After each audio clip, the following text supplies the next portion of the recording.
Hi, howdy, hey, hello. I've sunk more hours into Palia in the last 4 weeks than any other game, and I put a Stardew video up every day. Not to mention, Baldur's Gate 3 and Armored Core 6 came out in that amount of time. And with the release of the first event, Magi Market, underway, and my curiosity expanding into some of the pastimes I've neglected thus far, like hunting, I don't see me putting this game down anytime soon. To that end, I have roped my brother in, and he is equally as hooked, and we've spent a lot of time roaming the wilds, learning new skills, finding new places, and sadly, finding new frustrations. Mainly, there is just no reason to play together in Palia, not counting those market quests. In fact, outside of hunting the game's 2 rare animals and flow trees, which can be done alone, larger groups can actually be a bit of a hindrance. See trying to catch bugs in a group. And while I think Palia is excellent, we have encountered a few co-op specific issues and gripes that I would like to share with you. I'll break these down into 5 basic categories, but I want to be clear that all these fall under the quality of life fixes and or features we think would add to the game. They're not problems. So anyway, let's get into it. We do a lot of hunting, fishing, and bug catching in Bahari Bay, and during this, tools break, inventories fill, focus depletes, all of which are great systems and can be mitigated with various carry-along items or simple trips back to town or your home. But what if there was a way for those actions to feel more in-world and to add value to craftable items as well as encourage community interaction? I submit to you, campsites. A model already exists for a small shanty-style camping area that's placed around Bahari Bay, but as with many things in Palia, it is as of yet static. But imagine if you could build the shanty or a tent, leather, wood, ingots, some kind of recipe, and then you place the item within the world at large. Now this could either be wherever there's space available, like you do back on your plot, or it could even just be at a half a dozen or so designated campsites throughout the wilderness. And what does this campsite offer you? Why am I carting around this item? I see this offering a temporary platform to add other campsite items that give various bonuses and perks, as well as passive focus generation, allowing you to continue to gain more experience for longer. And again, could you just use food? Sure. But I think this adds a nice community aspect. The items that we have come up with are the campfire, an anvil, chest, and a log carrier. And I'm going to talk about each one now. The campfire is obvious. It just allows you to cook basic food like meat, fish, mushrooms, things like this that you've gathered in the world. They're otherwise just static items in your inventory, but by doing this, it turns them into a usable item. And again, thus furthering your ability to continue exploring, hunting, gathering, whatever that is. The travel anvil, it's again just a working title, also allows you to just keep exploring for longer. It would put an anvil in this campsite that would allow you to repair your various tools, and you would still need to use repair kits. It wouldn't be money-based like at a blacksmith, and I know there's an anvil at the stable, but again, having this mobile hub to draw a community in, I think really feels more in the spirit of Palia. Another item is a chest. Again, pretty obvious, but I think that this would have a very limited amount of storage. It could essentially send back to your home plot. Maybe only a couple hundred slots. And if you're not familiar with Palia, a couple hundred slots sounds like a lot, but it's really not. A stack of leather from the Cernuk is like 50, so it'd be only like 4 stacks, which doesn't do a lot to alleviate the burden of your backpack space, but incrementally, it could really go to extend how much time you could spend out in the world playing the game instead of just making trips to town.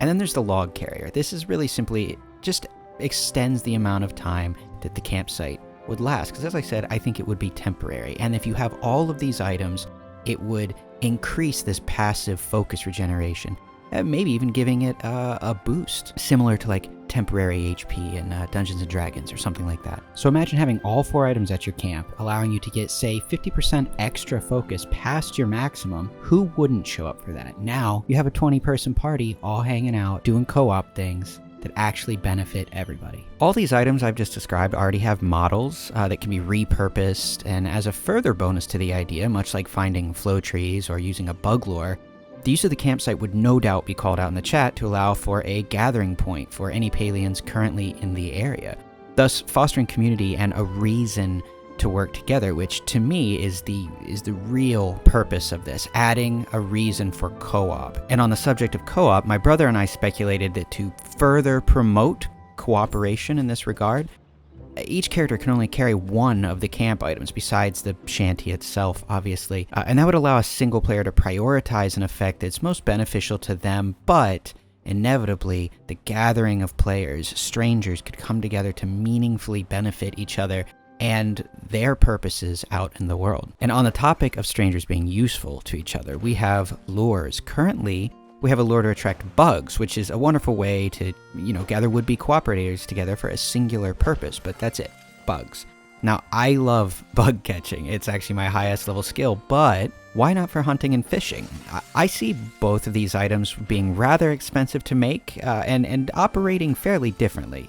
I see the fishing lure just thrown into a body of water, and it would increase the spawn rate of the starred angler spots, the little bubble boys in the local area, able to be fished by anyone, or you could relegate it to party only, whatever made sense after some testing, and thus offering yet another reason for community to gather. And with the passive buff that multiple anglers give to each other, you can see how this would quickly become a massive boon. The hunting lore I see is quite a bit different. It's almost like a mini event, a world boss of sorts. So imagine you set an animal lore. Currently we have Chappa and Sernuk, right? And that begins drawing in the base version of the animal. And after X number are killed, the second tier of animal spawns. Your Black Chappa, your Elder Sernuk. And then after X of those are killed, I'm sure you see where this is going, the final rare magical version of animal appears. Now, I don't want to make magic animals some common paltry occurrence, so I see the sheer number of necessary lower tier animals being high enough that this would truly need to be a community event consisting of most of the map's 25-ish players. Obviously, a small group of players all rocking exquisite bows and fine arrows would be able to handle the event easier than players with minimal gear, but even so, with enough people, it would still be possible. On top of this, to not diminish the naturally spawning magical animals, I think these would be a very buffed version, more HP, resistant to spell arrows, things like this. And again, both of these items would facilitate, if not require, community to come together for group play, thus fostering the cooperative, community-driven play that Palia is really striving for to set itself apart from other MMOs. Alright, that's enough co-op on the rage. What about back home? How can us homebodies benefit from better co-op functions? To me, this entire question begins with a simple, if lengthy, answer, and that's better plot permissions. As it stands, you only have 3 permission settings for visiting players and 2 for the plot as a whole. Essentially, you can set your plot to bar anyone from entry, or you can allow friends, party members, and community members to visit while you're home. And on an individual basis, you can either bar a player from entry totally, set them as a visitor, in which case they can just walk around, or an editor, which they can move items that are already placed, but cannot place items from their own inventory. Now strap in, this is a little wordy to allow for a variety of plot uses that will be built upon, no pun intended, with further features I have on this list. First, I believe your plot should have a setting that allows people to visit even if you're not home. That could be toggleable so that it's while you're offline, or online, but if you're not actually at your plot. I think both would be fine. And this setting would have more impact as we continue and I talk about player commerce. But on top of these settings, I believe that the aforementioned groups, friends, party members, community members, should each have a toggle for access, because, sometimes you may want party members to be able to join, but not community members just coming and going. I don't know, as an example. Second, and this is the real meat of it, I think tiers of individual permissions combined with offline plot access could make for some very interesting plot uses. The way I see permissions working is the obvious no entry, the visitor tier, which is the same as it is now, the interaction tier, which would allow you to interact with crafting and production areas like cooking, more on that later, the sawmill, smelter, glass furnace, blah, blah, blah, blah, blah. Now, obviously, the individual production stations would only have access to your materials, not the plot owners. Next would be the editor tier, which is the same as above, but you can move placed items. And then an admin tier, which can place items from their own inventory as well as access owner's storage. And this tier is obviously only for the most trusted friends or family. For instance, I really wanted to give my brother a few housewarming gifts upon completion of his starter home, but despite being in the editor tier, I cannot even place a simple fruit basket on his table from my inventory. So why don't you just trade it to him, you say? Well, that doesn't really exist either, and we'll get to that. But why have an admin tier in the first place? Why not just craft at home? When we discuss requests and cooking changes I have in mind, this may make more sense, but I see the ability of having multiple plots, and I think, what about having a shopping area, a crafting area that my community could access? It would accommodate use as a gathering point, a teaching and leveling area, and an area of commerce, as we'll get into shortly. Sort of a guild hall, and I suppose that leads directly into a huge sore spot for my co-op experience, and that is trading, or more specifically, the lack of. As it stands, you can request a predetermined amount of an item 4 times, once per real-life day. That's 24 hours, and only if you have already had this item in your inventory. Oh, and not furniture, for reasons. This is obviously incredibly restrictive, and the only argument for it that I can fathom is that as this is a beta, the devs don't want you relying on others too much, as they want you to actually go out and experience and gathering and crafting for yourself. Fine. But let's talk about the future and what it could be. First and foremost is trading. We need trading, and I imagine trading has to take place in person, so as to fill a different role to requests. Players could trade any item, including furniture and money, as long as they are in person. Hell, for all I care, make it only available between community members, which community is the sort of guild in this game. But leave requests as a global system, but allow us to adjust the amount of each item. You can keep the current amount as the max, but just give us the ability to request smaller amounts. The reason I think this is important is it not only means that some requests will be fulfilled quicker, but it gives newer players the ability to actually feel like part of the community by being able to fulfill them. Again, upping cooperative play.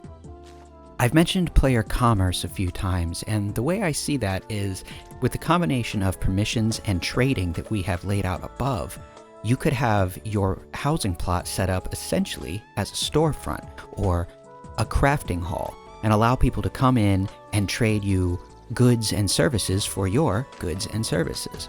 Say, I really like making furniture. Boom, I set up an area and hey, I have out all the furniture, you come over, you say, hey, I'd like to buy that. Bam, I trade it to you, you give me money, transaction complete. It allows me to live as an artisan making furniture, and you to not have to deal with it if you don't want to. Because at the end of the day, Palia is built as a simulation of what you want to do, how you want to live in this world. If you don't want to go out and be a lumberjack just so that you can get a piece of furniture, you don't want to wait on Tish's store to have it in stock, well, contact your friendly neighborhood artisan to do so. And this could be used for all kinds of things, not just furniture. Or imagine a player-created museum of fish and bugs that other players, community members, could come and donate to, thus opening a public museum, a la Animal Crossing. And I mentioned a 4.5, if not 5th thing that I wanted to talk about. And in a similar setting to the commerce idea, I think cooking could have a few small overhauls that could really, really make it something special to Palia. I think that you should be able to learn recipes from cooking them, not just from buying them. I think if I go to a friend's house and I help them cook a recipe, 10 times, 15 times, pick a number, that I should learn the recipe. And in this, again playing into the player commerce idea, you could essentially hold cooking classes. Hey, in my community, here's a bulletin. I am holding a cooking class for steak dinners, or whatever. And anyone who shows up could have an exchange of whatever agreed upon goods and services and sit down to learn how to create a certain type of meal. I personally love the idea of holding cooking classes. I think that would be so much fun. I also think that the ingredients adding system should be slightly different. As it stands, you have ingredients that are automatically added and then ones that are added at stations. The only way to be counted as participating in cooking is to either add an ingredient at a station or perform one of the tasks, i.e. flipping, things like this. Certain recipes do not have the ability for you to be involved unless you have an ingredient. And I think that shouldn't necessarily be the way it is. For instance, if you do not have mushrooms in your inventory, you cannot help create hearty vegetable soup. But as the host player, if I provided the ingredients, why can't my friend just chop the ingredients, add it to the soup, bing bang boom, we have all helped each other cook, everybody wins. I know that was a lot, and I appreciate you making it this far into the video. Like I said, these are just things that I think would be fun to make more opportunities for us to get together and play this game as a group. Because Palia really does work well as a community, but we just need more reasons to do it. I hope I made my points well enough, and you can see how a campsite mechanic would facilitate people coming together in the wild, and augmenting permissions on your plot in a way that would facilitate opening a restaurant, having a school to teach people certain skills, or just have a storefront are just more ways that we could all play together as a community, and you as an individual could play the way you really want to play. So I'd really like to hear from you guys. I'm sure I got some things wrong, and I'm sure there's plenty of things you're going to tell me about how these won't work, and that's stupid. That's fine. That's what the comments are for. And if you really want to talk to me more personally about it, there's a link to my Discord down in the description. I have a whole section just for Palia, so come on over, discuss this further with me. Either way, I appreciate you guys hanging out. Be good to each other, and I'll see you around Bahari Bay.